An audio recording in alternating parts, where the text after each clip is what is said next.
Somebody say he's a comic is because of their writing ability, is the way the comic thinks, not their performance. Everybody loves Jim Carrey as a performer. We all loved him back then. He did great, terrific impressions. He was a great physical performer. But the comic was always someone like Bill Hicks or Sam Kinison or somebody who did something that was different than everybody else was doing at the time. And it was always a thrill to me when certain people would get your jokes or like your jokes. I did a Tonight Show, Johnny Carson. And I was just coming back on my third one. I'd blown my second one really bad. And this was sort of my comeback, the third one. I eventually did 14 with him. And in the third one, Pat Robertson, a television evangelist, was running for president. And he said he was running for president because God told him to run for president. And my joke was, well, when God tells me to vote for him, I will. If I'm walking down the street and I hear a burning bush go, vote for Pat, you got it, man. So I did that joke on The Tonight Show. And I also did a joke that I rarely did this, but a guy had a joke that fit in because I was doing 3 or 4 jokes about religion. I did one about the Antichrist, which everybody was looking for the Antichrist back then. I said, it's not me. I checked my scalp. I got 2 6s and a 5. And this other comedian had a joke which I loved, and the joke was, the devil has to be the dumbest individual ever. Because you'd think of the story, the devil was sitting in heaven next to God, thinking, God's all powerful, God's everywhere, yeah, I can take him. So I bought that joke for $50. So I did the Tonight Show, had a great set. Afterwards, we're waiting, and the talent coordinator, Jim McCulley, comes into the dressing room, and the comic who I bought the joke from was my guest, was there with me. A couple other people were there. And the talent coordinator came in and says, Johnny wants you to come up to his office. He wants to talk to you. He loved this one joke so much. So my heart catches. I go, please let it be my joke. That's all I could think of. I go, just don't let it be his devil joke. And he told me later he was thinking, I hope it's my devil joke. And he goes, he loved that Pat Robertson joke so much. I go, yeah. For 1 minute, I was Johnny's comic. And that's what for me, it mattered so much to me. Again, no ending.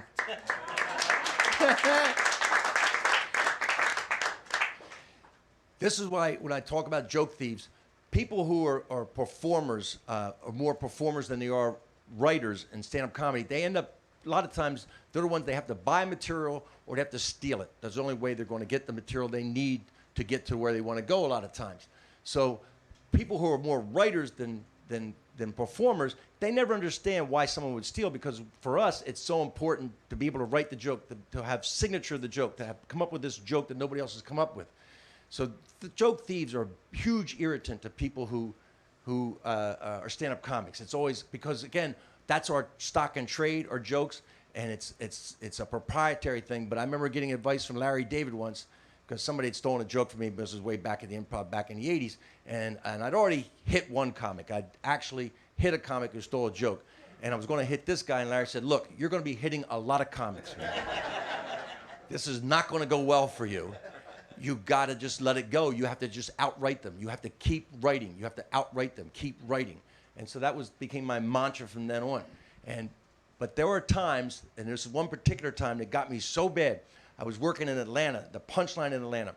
And what I would do is, at the beginning of the week, I'd watch the openers act so I could see what they were doing. And I'd have to do maybe material that was like mine. I'd do something else that week and wouldn't do that material, run around whatever they were doing. And then I don't listen to them for the rest of the week, because they were all doing pretty much the same thing all night after night after night.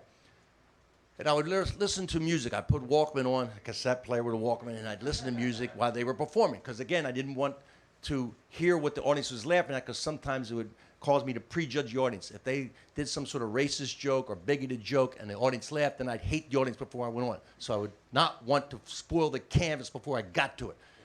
So this Sunday night, we'd been there all week, from Tuesday to Sunday. We did like 10 shows or so during the week.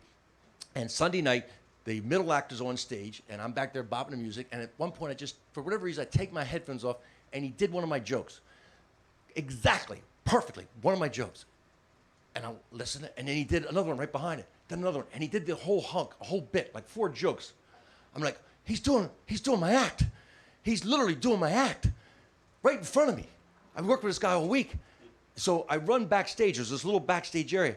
And the MC, who later told me, when I put this on Facebook, he contacted me. He said, I was there. He said, the face that you had when you came into the dressing room backstage, you're like, I'm going to kill this guy. And he says, I don't know what he's doing. And he's doing joke after, he's doing like a bunch of my jokes. And he comes off stage and he comes to the back room and I grab him. I go, what are you doing, man? You're just doing my act. He goes, I forgot you were here.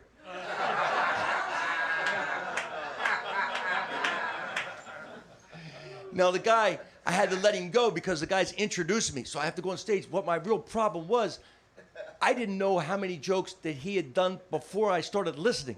So I started doing my act, and I'm avoiding the stuff that he'd already done, but every once in a while I'd do a joke, and the audience goes, the other guy did that joke.